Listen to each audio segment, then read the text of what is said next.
Successful people learn how to make their mind work for them. I'm David Nagel, and this is the Successful Mind Podcast.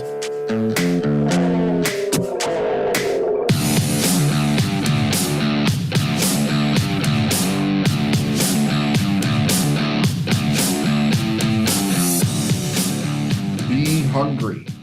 Here's an interesting manifest that I did a long time ago. When I was living up in northern Illinois, around just outside of Rockford, a little town called Poplar Grove, where I raised my first two children and my second two children were born there. I was flying out of General Mitchell Airport in Milwaukee on a regular basis.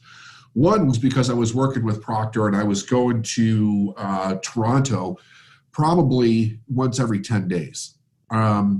Most people don't know this, but my first seminar started up there. I used to do seminars in Markham, and I did that for about 2 years. So that was pretty cool. Anyway, there was this little used bookstore in General Mitchell Airport, and I found so many gems there over about a 3-year period of time. But one of the best ones was this, and I don't know, I've never seen anybody find this exact thing that I got. I'll tell you what it is. It's a little book set, okay? One is called The Secret of the Ages by Robert Collier, and it comes with a partner book, The Golden Age, that was actually written by J. Paul Getty. And it's in this little thing, like it was just sitting in this used bookstore. I'm like, what the hell is this? So it's a phenomenal piece of work that most people have never read, like in the self-improvement community. It's just really hard to find the original books.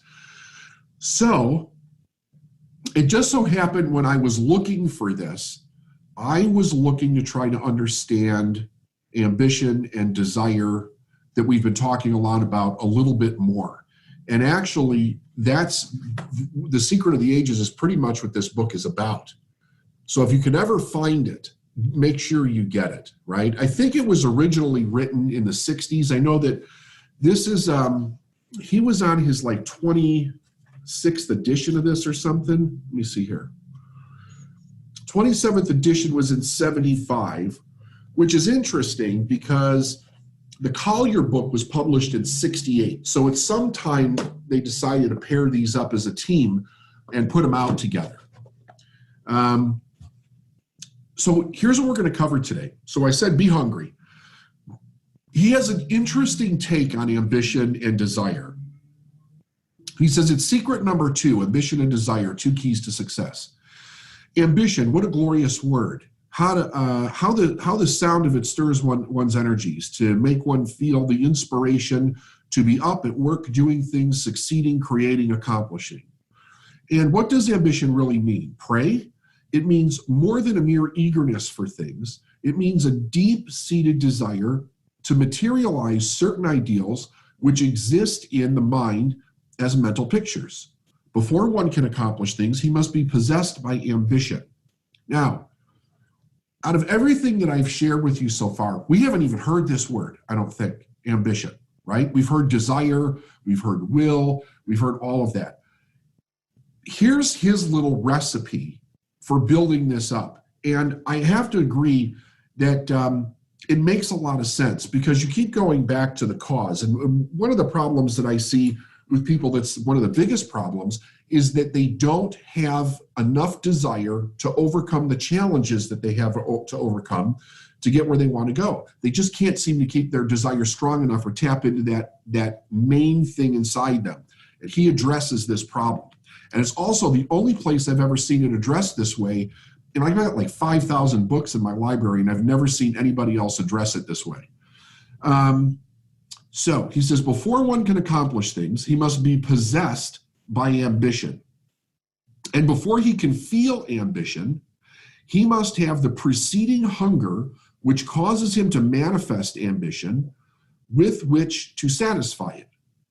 Now, that's interesting because he's going pre-desire here. He's saying, here's the things that have to be in place that eventually lead up to desire. Ambition's one of them. Before ambition, it's being hungry. And it follows anything that will stimulate that mental hunger will arouse ambition and thus create the eagerness for action and attainment. And how may that mental hunger be produced? There is a psychological law underlying this mental hunger that manifests as ambition. And the law is this, that in order for that mental hunger to be manifested, it must have ideals presented to the mind's eye. And you might want to write that down. In order for that mental hunger to be manifested, it must have ideals presented to the mind's eye. Just as gastric juices of the stomach may be stimulated and caused to flow by sight and smell and thought of food, so is the mental hunger produced by the sight, thought, or idea of things needed for its satisfaction. If you are contented with your present life and want nothing better, it is chiefly because you know nothing better. Have you seen nothing better? Have you heard nothing better? Or else you are mentally and physically lazy. The ignorant savage seeking is to till his land by means of a sharpened stick cannot desire a steel plow or other architectural implements if he does not know them. He simply keeps He simply keeps right at work in his old way and the way of his forefathers, and feels no desire for a better implement.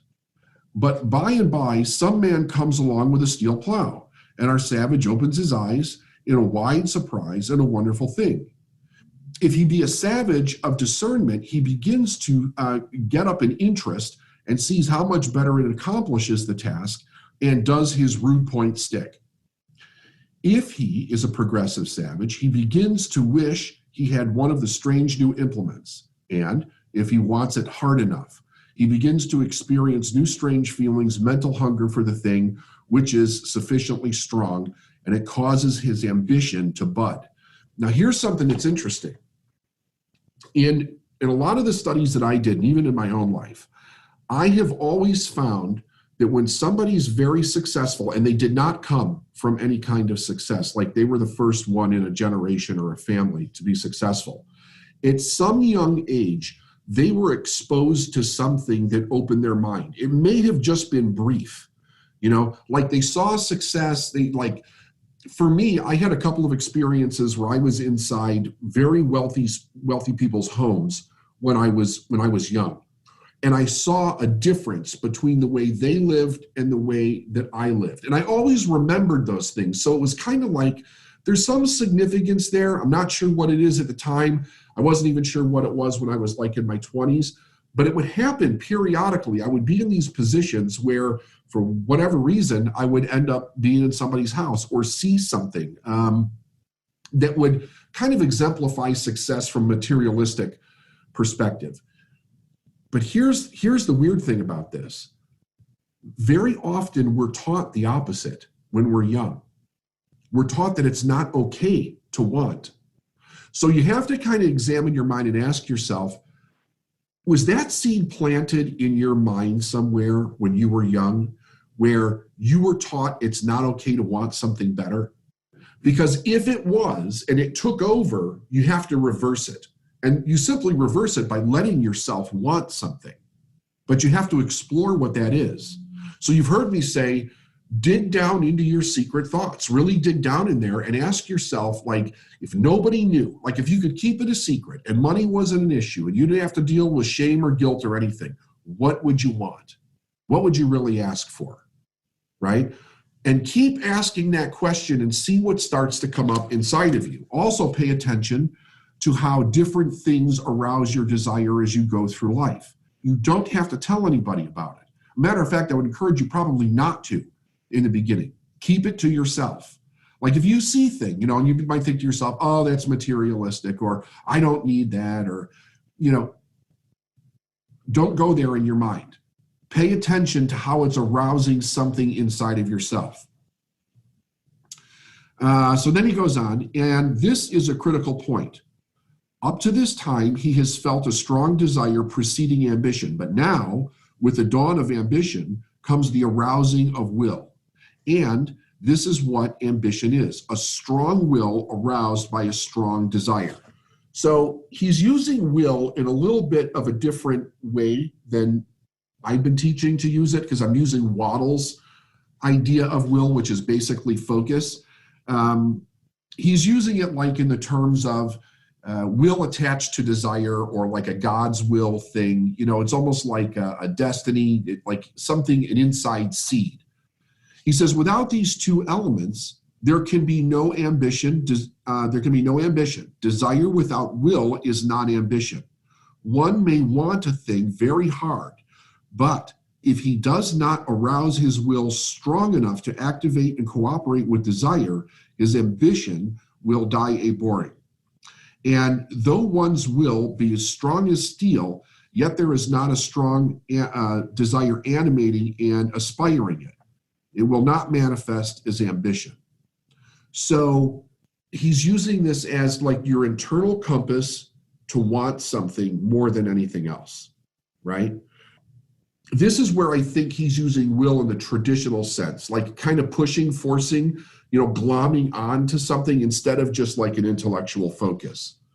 To manifest ambition fully, one must first eagerly desire the thing, not a mere wanting or a wish for it, but a fierce, eager, consuming hunger which demands satisfaction.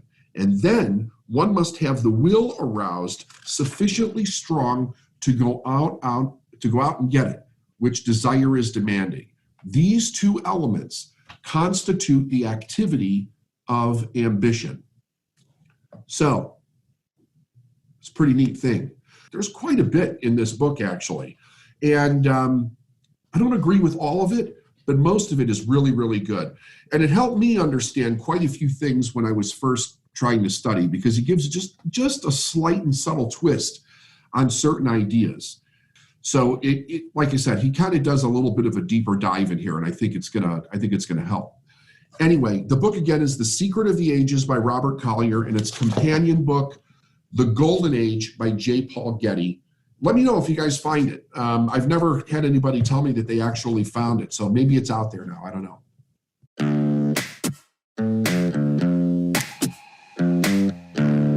Thanks for listening to the Successful Mind podcast. And if you like what you heard and you want to know more, go to davidnagel.com/free stuff.